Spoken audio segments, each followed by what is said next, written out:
Hello everybody, this is Brian O'Heron. I got my friend with me again tonight that I had here about 6 years ago. This is Emmett Kelly Jr. He's a very famous clown, no longer alive now. But when I was 6 years old, my brother was 4 and a half, my mom and dad took me to the circus in Hartford, Connecticut. Ringling Brothers Barnum and Bailey Circus. And the day we went to the circus burned down. I'm going to replay a part of the program I did 6 years ago with the firemen about my experience with the Hartford Circus Fire at the end of this program tonight. So if you want to hang in for a while, you'll see a repeat, about 12 and a half, 13 minutes of my version of the Hartford Circus Fire that I remember when I was about 6 years old. Now, the song that was played is played at circuses and perhaps other events when there's trouble. I say that in the program. When there's trouble in the tent, an animal gets loose, a fire starts, somebody falls over, whatever, emergency, they play that song to make everybody aware that there's trouble in the circus and it's not running as normal. Special attention is needed. Now our town has trouble now as well. We're in financial trouble. We've got a financial problem. I say that in all my programs over the last 10 years, turning out to be more and more true each year. So I think the song probably applies to our town as well. Maybe the state, maybe the country, for all we know. Time will tell.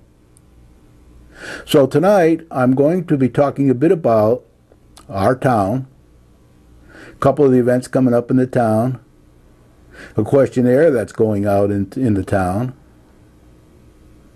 survey by the Economic Development Group,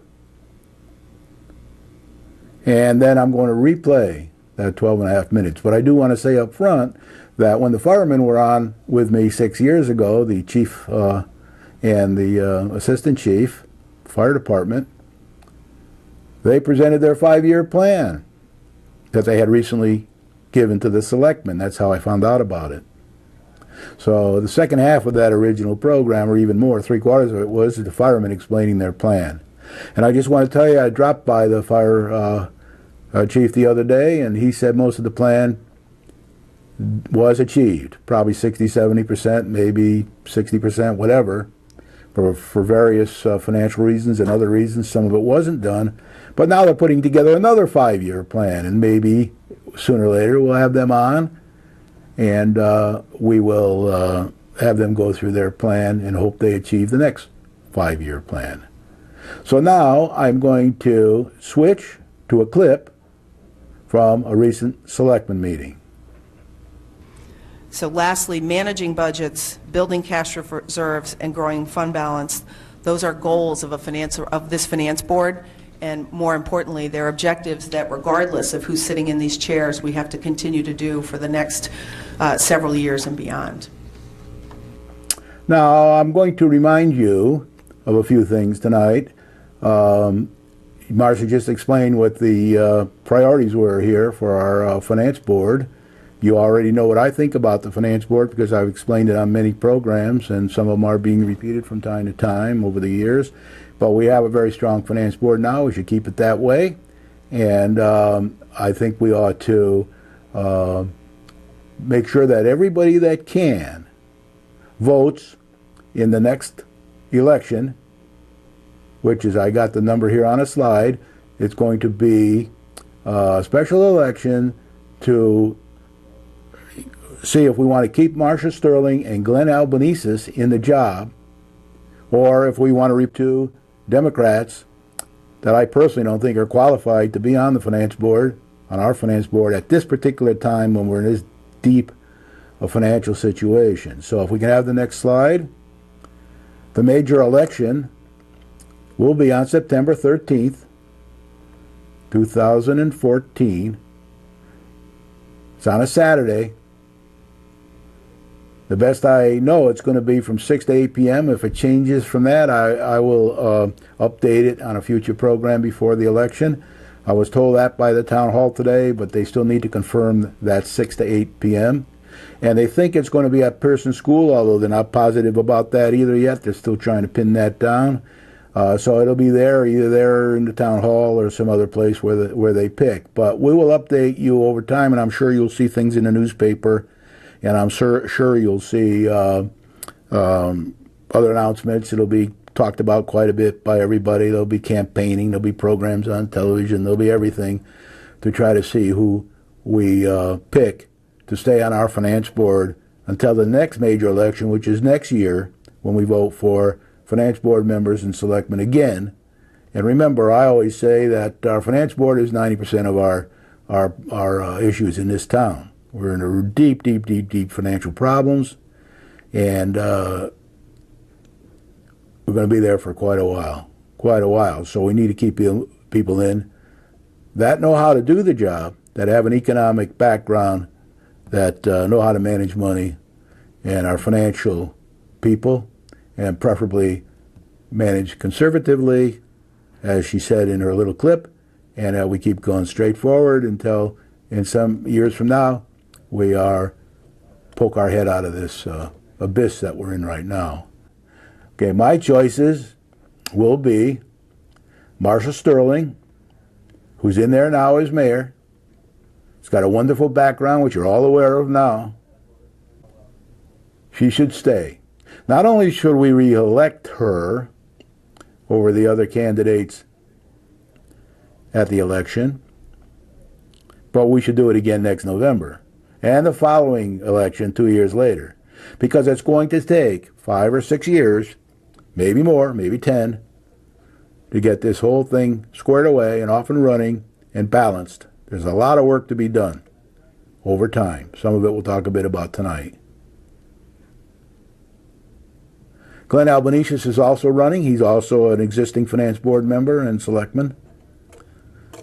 Both of these people, finance is their expertise. They're not school teachers. They're not educators. They're not from some other walk of life. They've been in business, and they've been successful, and they're well educated. And they're the kind of people we need on our Finance Board, and they're the kind of people we should elect again next year and 2 years after that. Let's give people a chance to get the job done, that know how to do it, and that are taking the right approach. If you have any questions, just watch them in action on the many selectmen meetings that are on television, especially the ones where you can actually hear the voice. Sometimes they got a problem with the voice, but they always end up fixing it. The sale of property at 32 Lake Street, commonly known as Lambert K. Dale? Previously, this came before the board as part of what's commonly referred to as an 8-24, which is the Connecticut statutes. The town, the Board of Selectmen instructed 2 boards and commissions to review if such a sale was in the best interest of the town. So it went to both the Planning and Zoning Commission and Economic Development Commission, and both commissions indicated that the sale, not the lease, of the site was in the interest of the town. At the meeting 2 weeks ago, you instructed the purchasing agent to place the sale of the property out to bid. which I did attach a copy of the notice that was included in the Register Citizen. And we've also notified adjacent property owners. The notice indicated that we were soliciting proposals that had to be received no later than noon on June 12, 2014. At the stated time, as published in the public notice, 2 proposals had been submitted, one from XS4D Entertainment Holding Company, LLC, and another from Brooks Ventures, LLC, and copies of those proposals are both attached to your packet. This evening, you're asked to consider proceeding to Step 4 and Step 5 of the attached steps for sale of town-owned property. Step 4 simply describes the various factors in addition to price that the town may consider when awarding a bid. After consideration of those factors, Step 5, if it is determined to accept the bid, instructs that the Board of Selectmen schedule a special town meeting. That special meeting shall be conducted in not less than 30 days nor in more than 45 days. Notice of the meeting shall be published in the newspaper, and a sign shall be posted on the subject property. The town acquired the property for $1, and as town-owned property, it does not currently generate any tax revenue. So you have before you items for your consideration. If you'd like further information about those proposals, I can do my best to answer them. I don't think either party has a representative in the audience this evening. And to be clear, I think Dale is recommending that we proceed with the proposal from XS4D Entertainment, which is an actual purchase of the property. And to clarify a couple things, they are buying the property, they're proposing to buy it as is. They will be taking on any and all exposure to the 1.65 acres they will be acquiring. The actual property includes another half acre on the other side of the street that the town will retain. Is that correct? Correct. And the town currently has grant money from the state DECD to study the contamination at the entire site. And with the XS4D proposal, they would be assuming all responsibility for their portion, the 1.65 acres of buildings that they would purchase. We would then be able to use the portion of the study grant to study the remaining half acre. Is that correct? Correct. And then we have a $500,000 steep grant still outstanding as a request, and were we to get that, we could use that to clean up the other half acre, which, to be clear with everybody, the other half acre has a pond on it. It is a water stream, which Candy can get this correct for me. I think it originates at the spillway at Highland Lake and then runs underground. It actually runs under what is now known as Meadow Commons, but is the Sun Chiefs facility. And so there is, there needs to be study done in terms of what exposures might lie there in the pond and on that property. And then it travels underneath Lambert Cay into the river. So we would still potentially have that money to study and clean up that part of the site, which we would retain, and we already own it, by the way. We have owned it since 2002? I believe 2002, correct. Okay. And the only addition I would make to the town manager's recommendation is near the end of the motion, I would recommend that we add in the phrase appropriate due diligence, because I think while this is an intriguing proposition, we have very little information. And one of the key items here, I think, and Candy has more history on this than all of us, I think, and perhaps Glenn, have been down the road a couple of times before with folks who have presented opportunities and they haven't sorted themselves out. And I think in this instance, it's not to say anything about the folks at XS4D in this proposal. I just think we need more information than just the 2 pages we have received. Would anybody, so I would make that amendment to the motion. Would anybody like to make the motion to move the Board of Selectmen to accept the proposal? Glenn has something to say. Okay, go ahead, Glenn. Dale, we're gonna base our motion and action here on the letter dated June 11th that's in our packet. There was no additional formal correspondence to the town other than this letter? No, those two proposals were all that were submitted. Okay. What other, because you've talked to these folks for a while, what other information do you think is important for us to know at this time? I've been in discussions with representatives of XS4D for approximately 9 months. They have expressed a continued and ongoing interest in the Lambert Cay facility. for the public's information to clarify more. The product that they plan, or the manufacturing that they plan on introducing, is actually furniture, actually a gaming surround sound reclining chair. They have a patent on this. Their chair, according to their proposal, the chair retails for approximately $3,000 to $5,000 per chair, and they manufacture it for use for the hearing impaired and autism communities. They expect, according to their, it's basically assembly. There are no robotics, it's all by hand. There is no actual manufacturing such as tanning involved.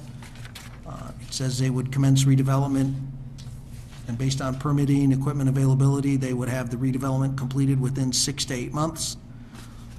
They currently have budgeted $1.5 million for redevelopment, and they expect that their full investment would be about $2.5 million. They would create 35 to 50 jobs immediately and ramp up to as many as more than 100, with 90% coming from the immediate area.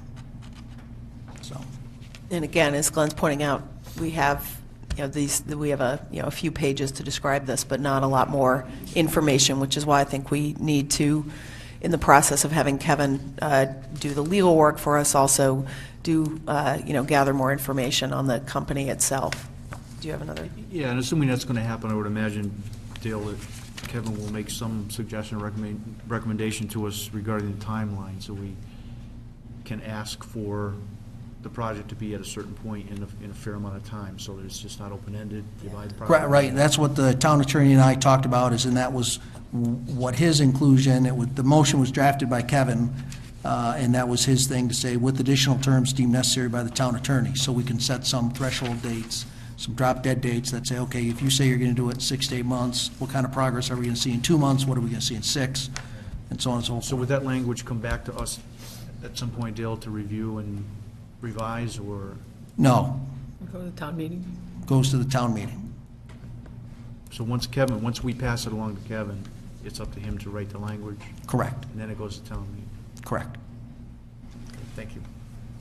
Actually, it would go to the town meeting first, because this is a question that the town attorney recommended for the town meeting. Shall the town of Winchester sell 1.65 acres located at 32 Lake Street to XS4D Entertainment Holding Company, LLC, for $15,000? And this is where the mayor's offered some additional language with additional terms deemed necessary by the town attorney with additional due diligence. I said insert with appropriate due diligence and additional terms deemed necessary by the town attorney. So in other words, we're putting the onus and the responsibility on Kevin to do the legwork as he puts the contract together to make sure that these people are all that we need them to be to get this done. But you're right to ask about the process. The process would be that the Board of Selectmen forwards it to a town meeting. The town meeting then votes to approve it. And then the last, sort of person who negotiates, or people who negotiate everything and finalize it, is really the town attorney, and then Dale signs the contract on behalf of the town. That's the process for the sale of town assets. Environmental attorney for Lambert K. As has been touched on this evening, 32 Lake Street, known more commonly locally as Lambert K. There is a town meeting on the 21st of July at 7:15 here in the P. Francis Hicks Room. At that meeting, we will hopefully receive detailed information on the proposal that's been put forward so far with respect to acquiring that property. As was discussed and demonstrated by the gentleman this evening, that is a contaminated property. The town has completed a phase 1, 2, and 3 and a remediation plan on that property. So we have done extensive work already to identify the exposure. But having said that, given that it is a contaminated property, we will need, assuming we move through the town meeting process, we will need proper environmental advice as a board and as a town in terms of making sure that we are covered and that the acquiring party is properly financing and bonding, cleaning up for that exposure that is identified on that property. So I was asking this evening for a motion to ask the town attorney to identify an appropriate environmental attorney to work with at the right time, assuming the process moves forward. I'll make the motion.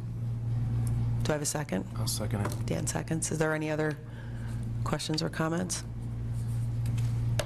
All those in, oh, sorry. Oh, I was just saying, I think it's a very good way to protect the town and future buildings that we come across in these, with the, termination of other properties, and a great resource to have on hand.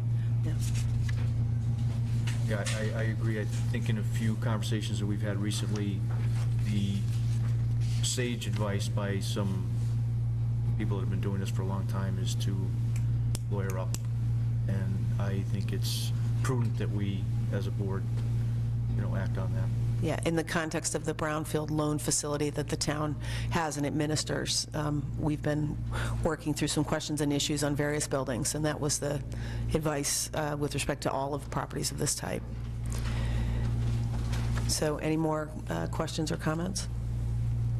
All those in favor? Unanimous? Now, we're going to switch to a different subject. I personally think if you don't vote for Sterling, you're making a big mistake. A big, big mistake. And I'm telling you now so that I don't want to have to say later, I told you so. I don't like to do that. I know there are some people who are writing books about, I told you so, but I don't do that. I try to go on to the next thing. How can we make this town a success? So now there will be a special town meeting, and this is more on the economic development side of the of major objectives.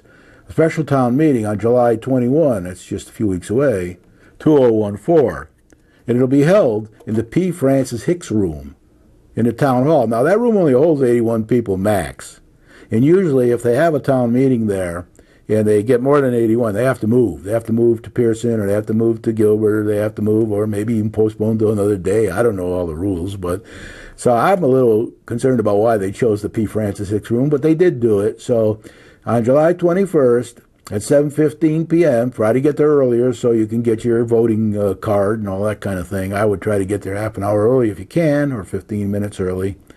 And that's at the town hall at 338 Main Street in Winsted.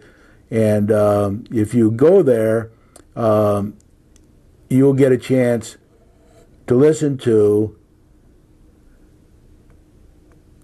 an opportunity for the town to sell one of our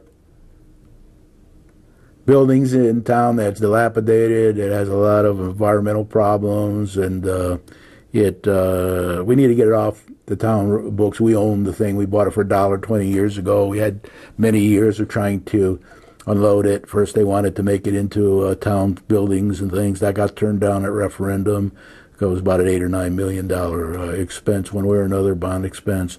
That got turned down. That's back in the good old days before the crash. And then various people came in wanting to buy it, and most of them fell out along the way when they realized how big the problem was financially to clean up the property and to get it in shape to do a viable business there. Along the way, there was some politics involved too. Some people didn't like what they were going to do in the building, and all that kind of stuff. So if you give me the next slide, I will tell you what they're going to be saying in this meeting, and that's going to be, number one, shall the town of Winchester sell 1 of 5 acres located at 32 Lake Street, that's the Lambert K building, to XS4D Entertainment Holding Company, LLC. They're out in the Arizona area. When I told my son about it, who was pretty well educated and very good businessman, he said, "Dad, why would anybody want to move here from Arizona into this financial situation you have with all this contamination in town?" So that's a pretty good question that everybody asks, including myself, but that will be on the agenda for this meeting. And for $15,000, with appropriate due diligence and additional terms deemed necessary by the town attorney. Now, this is very important because before anybody buys this building, we know it's going to cost a lot to clean it up. And we know that it's got contamination. We know that the building itself has got a lot of issues that have to be fixed. And, we could be talking about a real lot of money here. And what we want to make sure is that we take the approach that they are taking, a very good approach. They've already asked the town attorney to look into this company and to see if this company is viable. Are they somebody we should partner with?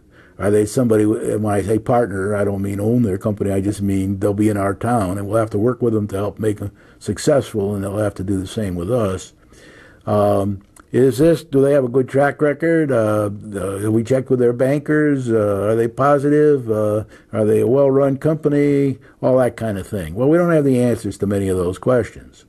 And I think the town manager is either looking into those or not looking into those, but he was asked to look into those at one of the selectmen meetings and see if he could do due diligence on this company that wants to buy this building for $15,000. Now, the other thing we want to say about this is that the town is also, at the last selectmen meeting, they have said, well, let's take a look at getting a professional environmental attorney and to take a look at all this to see if we can find out what's really involved here, because the last thing we want to do is sell this building for $15,000 to somebody who doesn't realize how deep the financial problem may be to get it back in shape again to satisfy the town, the state, and the federal government that we have rid of the contamination. Then you have to monitor it for about 10 years or so, and that costs money. So there's a lot of money involved here for whoever buys this property. And the town wants to make sure they're aware of that and that they can meet that. The town also has to protect themselves by, for example, asking for a bond, say $500,000 bond, that if they get into the building and they find out they're in over their head and they can't continue, the bond will help to clean up the property and get it in shape so we can sell it to the next buyer. Because if somebody defaults, then we might end up holding the bag. So we don't know what's going to happen on the night, but the town attorney will probably be there, or maybe the hired attorney will be there. They might even have done the due diligence yet. So it's worth you going if you're interested in this kind of thing, and if you want to understand the process and you want to vote on it one way or the other, if there is a vote that night. Most likely probably will be a vote. But one of the things that's happening here is that the new finance board, Marcia Sterling, Glenn Albanese, and the other three Republicans, are trying to force all the problems out at the earliest stage of the project right now. Now's the time to get everything on the table. What are these people in for? Are they aware of what they're in for financially? Can they meet it? Do other people, like their financial advisors and their financial backers, do they think they can do it? Will they be able to stand up? Or would it be better for them to do like everybody else has done over 20 years, walk away from the deal and not take it? Because that would be better for us, because we really got to get that site cleaned up. And if they do walk away, then we have to look at other alternatives. We have applied for a grant. We haven't got it yet. We've got a little grant that we can study the area with to see how deep the problem may be. But there's a lot of questions open on this. So anything can happen at this meeting. Now the second point, next slide, at this meeting will be to take any action deemed proper that's before the meeting. Now this is worded in a funny way. That doesn't mean take any actions deemed proper before the meeting. It means to take any action deemed proper for any things that come up during this meeting. So I'm pretty sure that's the way it is, although I'm not a lawyer and I'm not into all that kind of thing. But I want you to know that's when the meeting is. You should try to get there, encourage other people to go, especially anybody who's very concerned about selling these properties and getting them back on the tax rolls. And it's good for you to know how deep this is. Now, it'll all come out after the meeting, but if you want to be there to hear it firsthand, that's the meeting. So, next slide.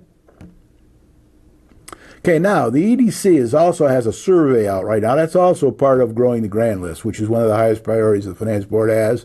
And as you know, I've been telling them that for years and years and years that we got to get our hands around this finance board's got to get its hands around the projected growth and the growth of the most profitable recurring revenue in the grand list. And we haven't been able to do that over the years, and it's one of the reasons we're in the pickle we're in. I think the biggest reason is poor budget management, poor financial management. That's what we need the most, and we need that even if the revenue doesn't grow, and we might even need that more if the revenue doesn't grow. So the EDC has put out a survey, and it's a questionnaire for business owners in our town, and I guess other business owners in the area if they want to answer the questionnaire. Anybody who does business in the area or has a business in the area or wants to have a business in the area, or is a resident that wants to move their business to this area. There's a lot of people we have don't shop in our town. I ask them all the time, do you shop in this town? And they say, no, we don't shop much here because it isn't competitive enough. We can get things cheaper in Torrington. They have senior citizens days in certain places, and that's best for us, or we just don't have the things we need. It's hard to buy in Winston. Now, myself and my wife, we buy everything in Winston we can. If it isn't here, then we have to go elsewhere. And we pay a little more once in a while, too, because we're trying to support the town, and part of the reason for that is we're able to do that.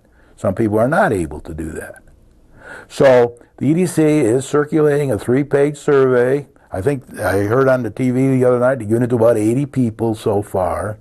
And I talked to a lot of business owners that said they haven't got one yet, so I'm going to try to get them one. And I'm asking them to go to the town hall, as they said at the last select meeting, either ask the town manager or the mayor, and try to get yourself a copy of this survey and then fill it out.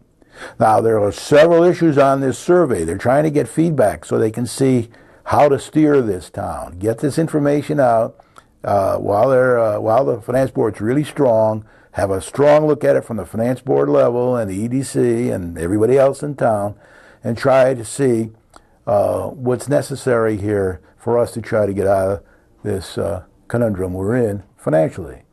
Next slide. There are several issues on this. I don't want to go through the whole thing tonight because I don't have enough time to do that.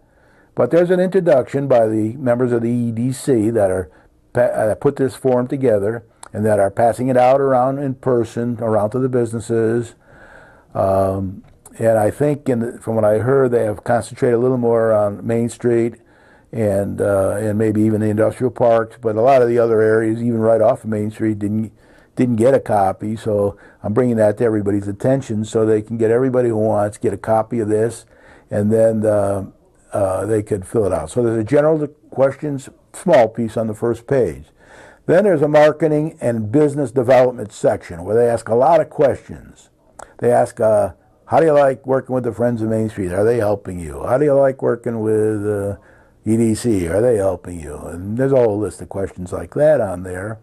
And those questions are very important to give them an idea of what people think. I'll talk a bit more about that when I get through these 5 things. Long-term goals. What are your business's long-term goals? How about your customers' long-term goals? What do you need to do to satisfy your customer needs over the long term? What do you need to do to satisfy your own needs? How are the taxes helping you or hurting you? How is all the things that are happening? And some of them might not even be on there to check off. You can write them on the back of the form. There's a little thing at the end which says, hey, if you got any ideas or anything, comments to make, write them on the back of the form. There's a blank page on the back, and you should write them on the back of the form. I'll talk a bit more about that in a minute. And then there's an events thing. What events would you like to see? How are the events you got now? Are they helping or hurting your business? Could there be more events? Could there be less events? How is this whole thing happening? So now I want to talk a bit about the way I think people should answer these questions. I personally would have written the questions a little differently, but that's okay. I have a different background. I think they're trying to do a good job here. But I tell every business owner I see to fill out one of these forms and to get their feedback in on paper. They don't have to necessarily sign their name. They could do it. They can do it anonymously if they want to. Say, please don't tell anybody I gave you these comments, but these are my comments. And if you want to talk to me personally about it, come to my office or come to my business, or I'll come to you and see you, mayor or town manager. Now, I like people to go to the mayor rather than the town manager, because I think the mayor has more financial business experience than the town manager. And I think that with all her education and experience, this particular mayor, she understands the business language. She understands how to grow businesses. She understands how to grow grand lists. She understands all this stuff. So, and there's kind of no politics involved. It's A, B, C, D, E, F, G type thing. And there's no sleight of hand. It's let's get the facts on the table. Let's see what we need to do to get this town straightened out. Let's see what people really think about what's happening here, even if we have to get the information anonymously in some way or another. But let's get all the cards on the table. And that's what this survey is trying to do. Now, when I ask some people about the survey, they say, well, you know, it's a little light, it's a little, you know, broad, blah, blah, blah. And I say, well, that's when you turn it over and you write down very specifically from your heart and your head exactly what you think needs to be done. Now, when I first came to this town 13 years ago when I retired, I've had the house since '73, but when I came, I went around to the businesses and I asked one businessman, prominent businessman, what do you think needs to be done here to help grow the grand list? He said, Brian, the first thing we need to do is grow the grand list. We need to pay attention to growing the grand list in such a way that we can get more money in from new taxpayers to help bail us out of the hole we're in financially here. I've had a similar talk with many business people. They all tell me confidentially what they think. I'm just afraid they might not tell other people. Now, I'm going to give you some examples of things that hurt us here. The median strip. Nothing we can do too much about it now. It's in. But people complain about that all the time. I'll give you a couple examples. One is, in the winter, it's hard to cross the median strip to get to the businesses on the other side because the snow's not plowed. And there's people say, well, rather than go through all that, especially at our age, we'll just go down somewhere else. The other is that the traffic's going too fast through town, even with the median strip. Didn't slow anything down at all. Now, I don't measure that. I can't tell for sure exactly whether it's faster or slower, but they'll say, stand here with me and take a look at that traffic move. And then they'll say, oh, and by the way, on Saturday and Sunday, when we do most of our business in this area of the town, the YMCA people that go to the Y take up all the parking spaces. So I went to see the head of the Y one day, a few years ago, maybe last year, I can't even remember. And I said, gee, wouldn't it be good if you could have these people park a little farther away and get the exercise of walking to the YMCA to get exercise? When I was a child, I walked probably 2 miles to the Y and 2 miles back to get exercise. And then I got the exercise at the Y too, and some were social events and some were exercise events. So it's kind of ironic to me that people have to park right in front of the Y. Now, I can understand children being let off the bus. I can understand elderly people that need some space. But somebody has to pay some attention to that because it is hurting the businesses. There are other things like that. If you park on one side, the business side of Main Street, and you open your car door, be very careful because there might be somebody whipping up that 44 to try to get up to Norfolk or Canaan in time to meet a meeting or to get home for dinner or whatever. I'd be very careful opening that door. That's the kind of feedback you get from people. So there's all kinds of feedback that people would like to say, they'd like to tell the EDC, the mayor, the town manager, and they want to reason with people. They just don't want to be brushed off. They don't want to never hear back again. It's very important that when people give information, you return the courtesy and give them your answers, or you call them and say, sorry, I don't want to participate. Now, I like to tell people that I never, ever don't answer a phone call. If somebody calls me on the phone, no matter who it is, my wife takes a message or I pick up the phone, I'll talk to them if I'm there. I'll call them back if I'm not. I always return. I learned that in business. I learned that ever since I was a kid, to always get back to people, resolve whatever issue they have, or maybe you'll find out they don't have any issue. So I think it's pretty important for the people that receive these questionnaires and they receive this input to talk to the people that give it, especially the more major businesses in town, even the minor ones too. They have problems, and there's all kinds of problems that you would never ever think they have until you talk to them and you listen to them and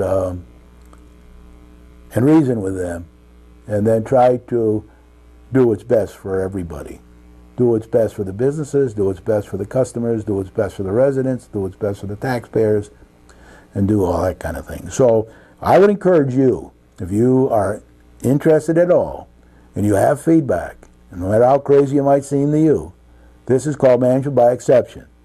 Management by objectives is they put out this form for everybody. Anybody who wants can get a copy of this form, whether you're in this town or not. Anybody who wants. You can just call up the town manager or the mayor or one of the EDC people, if you can find them, and you ask them for a copy of the form, and you may be able, if you're computer literate, to get it over the machine. They'll probably hand deliver you a copy if you need it. But it's very important to participate in this managed by exception approach, managed by objectives and exception, because then we'll get all the cards on the table. And we can publish, we can tell everybody, here's the results. And I do know that the EDC does intend to publish the results. I hope they publish them objectively and get everything in there and don't use any politics or anything like that, because we really want to know what these businesses really think of things. But my view is when somebody gets on the selectmen meeting and the select meeting says, the town manager says, we've had these merchant meetings and we keep saying we're going to have a merchant meeting, and the merchant meeting, nobody comes, only 2 people attend. And the reason for that, of course, is they're not getting anything out of it. If somebody's running a business, they'd rather spend their time running their business, unless they think if they go to a merchant meeting, they're going to get more out of it than they put in, or at least the same amount. And it's got to be worth going to. It's got to produce, have some results. And I have people mention to me that they've been going for many, many years, and they haven't seen any results. They haven't seen any good from it. And it does take time. There are other demands. They got to meet at a certain time in the morning when they don't think is the best time for them. But all the stuff they can put into these questionnaires, they can get it all on the table, and we can go from there. Now, how much time, guys, do you think we got left here? Do you think it's time to start the circus video or not? Well, they're not answering me, so I guess they're not listening. But basically, what we're going to do now is we're going to show the circus video that I did 6 years ago. I'm not going to re-show the fireman portion. I'm just going to re-show the Brian O'Haron and family portion. And we still got a little time left, so I'm going to ask them to put the video on. Let's play it. And thank you for watching the program tonight.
Everybody, this is Brian O'Haron.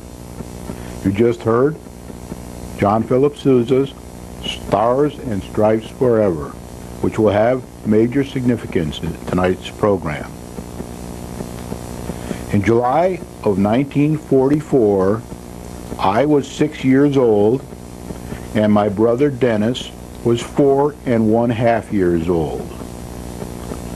When my father and mother told us one day that we were going to go, along with a cousin, Susan Carter, from Chicopee, Massachusetts, to Hartford, Connecticut, to see the greatest show on earth, the Ringling Brothers Barnum and Bailey Circus, we were delighted. My cousin was staying with my father's sister, my aunt and uncle, Arthur and Kathleen Bruzy, at their summer cottage on Perch Rock Trail on the east, because Susan's mother was having her 7th child. On the day, July 6th, 1944, my brother and I jumped into the rumble seat of my uncle's early model Ford, and my father and mother drove us to Highland Lake, to my aunt and uncle's house, to pick up my cousin Susan. My father took a picture of the 3 cousins in our Sunday best with an old Kodak Brownie camera. You can see this picture tonight. Brian on the left, Susan in the middle, and my brother Dennis on the right. And we were as happy as clams. We children then jumped into the rumble seat and drove off to Hartford to see the circus. Once in Hartford, my father parked the car at the home of my mother's uncle and aunt across the street from the Hartford Bulkley High School. And we took a bus to the field where the Ringling Brothers tent was pitched. We later found out that the tent was soaked in a waterproofing mixture of paraffin and kerosene, or perhaps gasoline. Once there, we entered the giant circus tent, and we were lucky to have climbed up the green wooden bleachers near the entrance exit, probably a precautionary decision by my mother and father. And we sat down about 10 rows or less from the bottom, and perhaps as many rows from the top. My mother always wore the customary fashionable high heels of the day and didn't like to climb too high in the bleachers. We sat down where the tent began to pitch towards the roof of the big top. About 20 minutes into the circus, the Great Wallendas were in the middle of performing their famous high wire act, and the performing lions were entering the center ring, as I remember it, through protective chutes from their cages outside the tent. I heard someone yell, "Fire!" It started, many believe, but no one knows for sure, by a carelessly flicked cigarette, or perhaps an arsonist. And someone pointed to the far corner in front of me, to the right, at the top of the tent. And I looked up and saw a small amount of fire starting to burn. I can still see it to this day. The ringmaster urged the audience not to panic and to leave in an orderly fashion. But the power failed, and he could not be heard.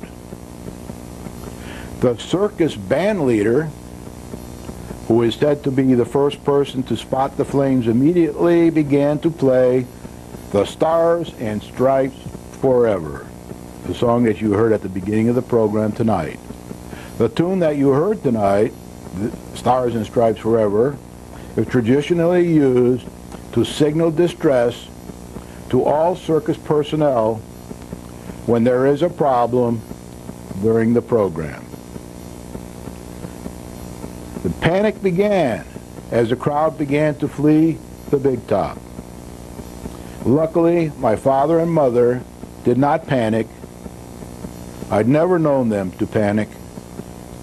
And they wasted no time in taking us by the arm and leading us under the bleachers. You can see people, when you see the picture of the fire in the tent, coming out from under the bleachers at the bottom of the tent, following the few others in front of us who may have pulled the stakes or cut a hole in the tent. I don't remember. I can briefly remember the panic that ensued inside the tent and the attempt to get the lions out through the chutes to their cages. They made it safely while getting a few burns from the falling hot paraffin. We headed across the empty surrounding field at the forefront of most of the survivors. I kept looking back over my shoulder as I ran sideways, holding my father's hand while moving very fast, and I witnessed a lot of the carnage and much of the disaster. I can remember most of it to this day. It took a very short 8 minutes for the tent to burn and about 167 to 169 people to perish in various ways. Over 700 people of the approximately 7,500 to 8,000 people present were injured to varying extents. The injured and near dying filled the hospitals in the surrounding areas. I found out later, when I was a little older, that Mrs. Thomas F. Wall Sr., Susan Wall, a Summer Highland Lake resident, and her cousin Mary Cook from Torrington were both volunteer nurses helping the victims in Hartford that day and perhaps for many more days after the fire. We walked rapidly to the nearest bus stop and returned to my mother's, aunt, and uncle's house as fast as we could. I don't remember much about that, but a great discussion ensued. My mother's aunt and uncle had 11 children. My mother telephoned my cousin's family and the Bruzy family at Highland Lake, as well as other relatives, to let them know that we were all safe and sound.